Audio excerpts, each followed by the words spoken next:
नमस्कार, मैं हूं राकेश अचल और आप देख रहे हैं चक्षुदर्शी का ये ताज़ा अंक। इस ताज़ा अंक में जो सूचनाएं हैं वो बहुत ही महत्वपूर्ण हैं और परेशान करने वाली हैं। उन लोगों को परेशान करने वाली हैं जिन भारतीयों के बच्चे, जिन भारतीयों के परिवार अमेरिका में रह रहे हैं। अमेरिका और भारत के बीच में जो टैरिफ बार है उसको लेकर के जो रिश्तों में कड़वाहट आई है दोनों देशों के बीच में, उसका सीधा सीधा असर अब दिखाई देने लगा है।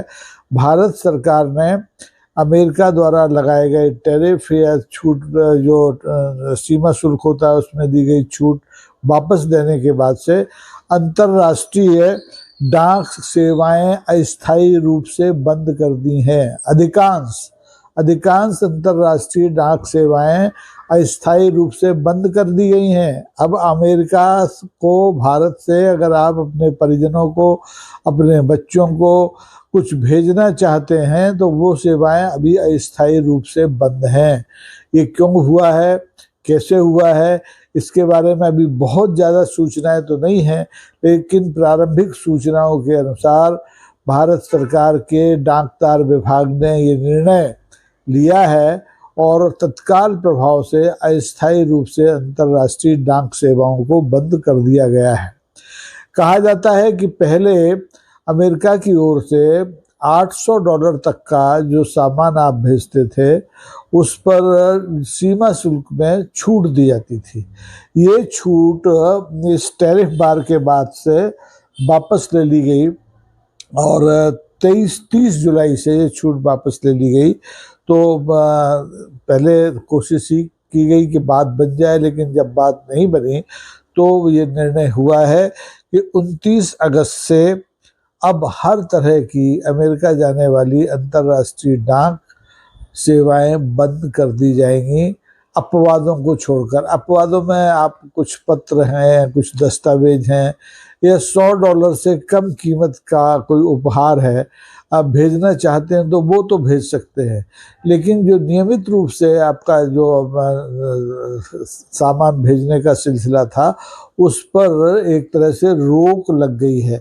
और इस बारे में जो भारतीय डाकतार विभाग है उसने आज आधिकारिक रूप से जानकारी दे दी है अपने सभी उपभोक्ताओं को और उनसे कहा है कि जिन लोगों ने अपनी जो डाक है बुक कराई थी पहले, वो चाहें तो अपना पैसा जाकर के वापस ले सकते हैं विभाग से, क्योंकि विभाग फिलहाल ये सेवाएं देने के लिए तैयार नहीं है या स्थिति में नहीं है। अमेरिका से अब कब बात बनेगी, कब हालात मामूल पर आएंगे, इस बारे में तत्काल कोई सूचना उपलब्ध नहीं है। आपको मालूम होगा कि इस समय आज की तारीख में, यानी पिछले साल तक के आंकड़े जो बता रहे हैं कि भारत के करीबन 32 लाख लोग अमेरिका के अलग अलग शहरों में रहते हैं। कोई पढ़ता है, कोई कारोबार करता है, कोई अस्थायी कारोबार में है, लेकिन रहते हैं 32 लाख के आसपास ये लोग रहते हैं। 2000 में ये संख्या इससे आधी थी, लेकिन पिछले 23 साल में ये संख्या बढ़कर के 30-32 लाख तक पहुंच गई है।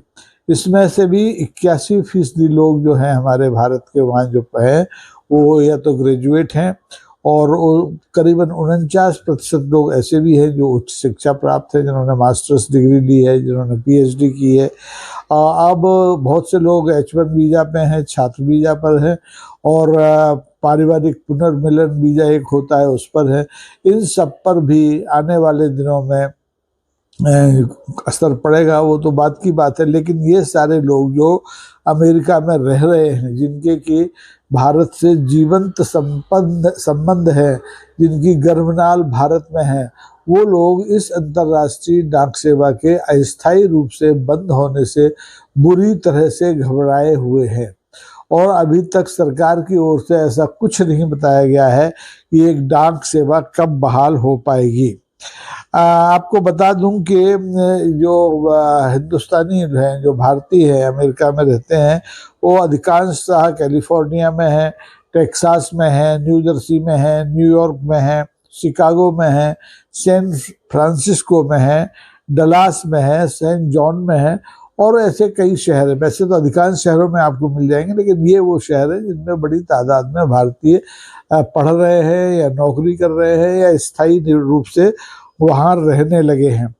अमेरिका में अगर ये तो मैंने जो 30-32 लाख लोग बताए, ये तो वो लोग हैं जो कि भारत के ही हैं, भारत के पासपोर्ट पर वहाँ हैं। लेकिन अगर अमेरिका में जन्मे भारतीयों की संख्या को जोड़ लिया जाए तो ये तादाद करीबन 52 लाख हो जाती है, 5 बिलियन से ज़्यादा हो जाती है।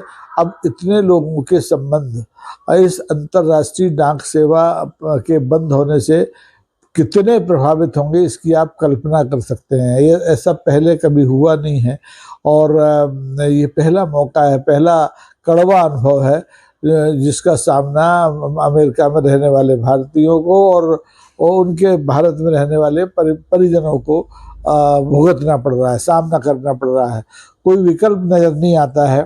अभी आपको बता दें कि ये जो एयरलाइंस है जो भारत से अमेरिका डाक ले जाती है, चाहे वो सरकारी डाक हो चाहे प्राइवेट डाक हो, उसने भी ये जो नई अधिसूचना आई है अमेरिका सरकार की कि उन्होंने सीमा शुल्क में $800 की जो छूट थी वापस ले ली है, उसके बाद से हाथ खड़े कर दिए हैं कि वो अभी कोई सामान अमेरिका ले जाने की स्थिति में नहीं है। तो इससे एक बड़ी कैओस की स्थिति हो गई, अराजक सी स्थिति बन गई है। जिन लोगों का नियमित सामान भारत से अमेरिका भेजा जाता था उनके बीच में। और आपको बता दें कि इसमें इंडिया पोस्ट की जो एनुअल रिपोर्ट है 2024 की, उसके हिसाब से कम 15 मिलियन आइटम्स जो हैं वो भारत से अमेरिका जाते थे और रोज़ाना करीबन 8,000 से 11,000 डाक, जिसमें सामान होता है, गिफ्ट होता है, दस्तावेज होते हैं, कपड़े होते हैं, वो कई चीज़ें होती हैं, वो अमेरिका भेजी जाती थी। लेकिन अब इन सब पर अगली जो कार्रवाई होगी तब तक के लिए अस्थायी रूप से रोक लग गई है। अनिश्चित काल के लिए इसको आप मान सकते हैं अस्थायी रोक है। आपको पता है कि जो हिंदुस्तान से डाक जाती है उसमें भारत सरकार के डाकतार विभाग के अलावा DHL है और फेडेक्स है। ये दो बड़ी निजी क्षेत्र की भी कंपनियां हैं जो अपना सामान भारत से ले जाकर के अमेरिका भेजती थी। अमेरिका से भी भारत सामान आता था। लेकिन इस नए फैसले के बाद, भारत सरकार के इस नए फैसले के बाद सब सकते में हैं। खासतौर पर वो भारतीय परिवार सकते में हैं जिनके के परिजन, जिनके के बच्चे अमेरिका में रहते हैं। अब वो क्या करेंगे, वो कैसे सामान वहाँ भेजेंगे, कैसे उनका ये जो एक तरह से कम्युनिकेशन था ये बहाल रहेगा, इसके बारे में अभी सिर्फ अंधेरा और अंधेरे के अलावा कुछ नहीं है। भारत सरकार के ओर से अभी बहुत ज़्यादा विवरण इस मामले में दिया नहीं गया है और इससे केओस की स्थिति बन गई है। और आपको बता दें कि अभी तक भारत और अमेरिका के बीच में औपचारिक रूप से जो ट्रेड डील होनी थी वो नहीं हो पाई है और ट्रेड डील होने से पहले ही अमेरिका ने भारत पर न सिर्फ टैरिफ लगा दिया, न सिर्फ जुर्माना लगा दिया, बल्कि ये कहा कि ये आंशिक रूप से एक तरह का प्रतिबंध है। तो इससे भाई दो सरकारों के बीच की लड़ाई में अगर जनता पिसती है तो बहुत बड़ी समस्या होती है। और इस समस्या को लेकर के न तो हमारे प्रधानमंत्री कुछ बोलते हैं, ना हमारे दूसरे सरकार के मंत्री कुछ बोलते हैं, ना नौकरशाही कुछ बोलती है। सब कुछ मुंह में दही जमा कर बैठे हुए हैं और लाखों लाख लोग परेशान हैं कि आखिर अब होगा क्या, कैसे वो अपने बच्चों के पास, कैसे अपने परिजनों के पास सामग्री का आदान प्रदान कर पाएंगे और कर भी पाएंगे कि नहीं कर पाएंगे, और कब तक ये प्रतिबंध जारी रहेगा, कब तक ये अंतर्राष्ट्रीय डाक सेवा जो है अस्थायी रूप से बंद होगी या इसको स्थायी रूप से बंद कर दिया जाएगा। अगर हालात नहीं सुधरे, अगर बातचीत से बात नहीं बनी, तो आप ये मानकर चाहिए कि ये जो रोक लगी है अंतर्राष्ट्रीय डाक सेवा पर अस्थायी रूप से, ये स्थायी भी हो सकती है। और अगर ये स्थायी हो गई तो इसके कितने दूरगामी परिणाम होंगे इनकी अभी सिर्फ कल्पना ही की जा सकती है। इसके बारे में और कुछ कहा नहीं जा सकता।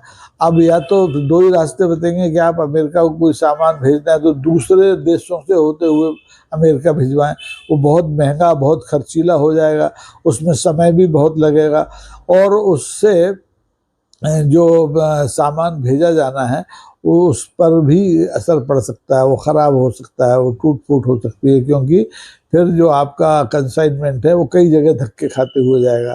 अभी तो ये है कि भाई दिल्ली से या मुंबई से जहाँ से अमेरिका के लिए सीधी उड़ानें हैं वहाँ से एयरलाइंस अपना इकट्ठा माल भरती हैं और अमेरिका के जो अंतर्राष्ट्रीय हवाई अड्डों पर छोड़ देती हैं, वहाँ से फिर उसका वितरण हो जाता है। लेकिन जब से ये हो गया 30 जुलाई से कि अमेरिका भेजे जाने वाले तमाम सामग्रियों पर जो $800 की छूट मिलती थी सीमा शुल्क में, वो बंद कर दी गई है, तब से ये समस्या बढ़ गई है। और भारत सरकार ने भी, मुझे लगता है, कि कोशिश की होगी कि ये छूट बहाल हो जाए, और जब उसे कामयाबी नहीं मिली तब उसने ये फैसला लिया कि 25 अगस्त से यानी सोमवार से ये जो अंतर्राष्ट्रीय डाक सेवा अमेरिका के लिए है ये अस्थायी रूप से बंद कर दी जाएगी। अब इस निर्णय के बारे में हमारे दर्शक क्या सोचते हैं, उनके मन में क्या भाव आता है, ये वो बताएं और उन सूचनाओं को आपस में साझा करें और संभव हो तो प्रतिक्रिया यहाँ भी दें। और अगर आपको लगता है कि ये बात और दूर तक जानी चाहिए, सरकार के कानों तक जानी चाहिए, जनता की चिंता, तो आप इसको शेयर करें, लाइक करें और संभव हो तो चैनल को सब्सक्राइब करें। आज का एपिसोड बहुत छोटा है लेकिन बहुत ज़रूरी है, इसलिए इसको आनन फानन में आप तक पहुंचाने की कोशिश कर रहा हूं और आने वाले दिन में इसके बारे में डिटेल आपको अखबारों से और तमाम जो सूचना माध्यम है उनसे मिलती रहेगी। हम भी कोशिश करेंगे कि ताज़ा सूचनाओं से अपने दर्शकों को अवगत कराते रहें। आज के लिए बस इतना ही। बहुत बहुत धन्यवाद। नमस्कार। जय हिंद।